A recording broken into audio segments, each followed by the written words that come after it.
My name is Duane Spencer, And my name is Paulette Lecitra, and we and were we at were at Woodstock Woodstock together. together.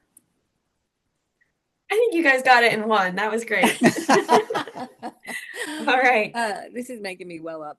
Okay, great.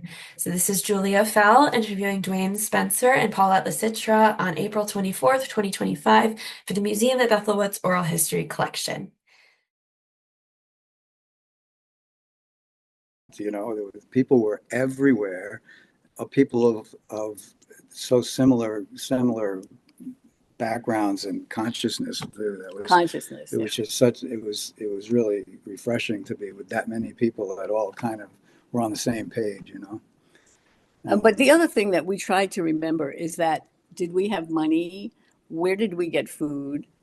How did we go? Where did we go to the bathroom? We don't. I don't Did we remember have a bringing. change Yeah, of we didn't clothes? bring extra It clothes. We just felt said, like "Let's go. Let's leave.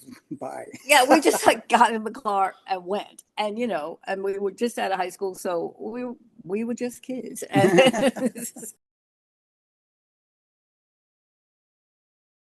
But they had helicopters would fly in to drop food, like just canned goods and things for everybody because nobody could go anywhere to buy food.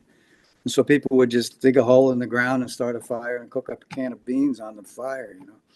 But when the helicopter would land just beyond the fence that was parallel with the stage, and I went over there just to be part of that scene, and the helicopter guy just stayed on the ground there, and because it was August and it was hot, and he just revved his engine and made the prop go around, and everybody was like this, "Ah!" And it was so nice to get a nice breeze, and that was one of my strongest memories of that helicopter.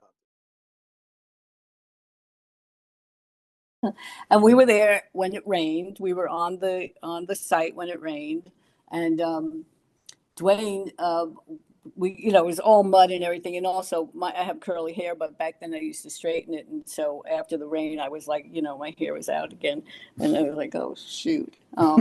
But he was wearing bell bottoms, and the mud.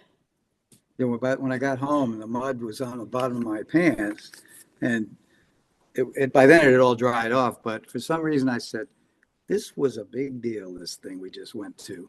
So I took a little bit of the dried dirt off the bottom of my bell bottoms and I saved it for my Woodstock dirt. We have some Woodstock dirt from that And it's moment. in there. It's in there. You can see it in there.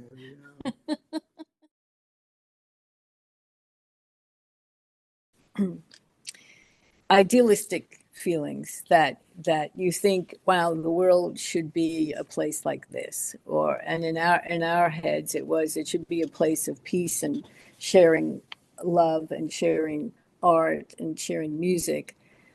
That as you get older and you start to get into the workforce and you start to have worries and things that you have to be concerned about, it's so important to try to keep those idealistic feelings as much as you can.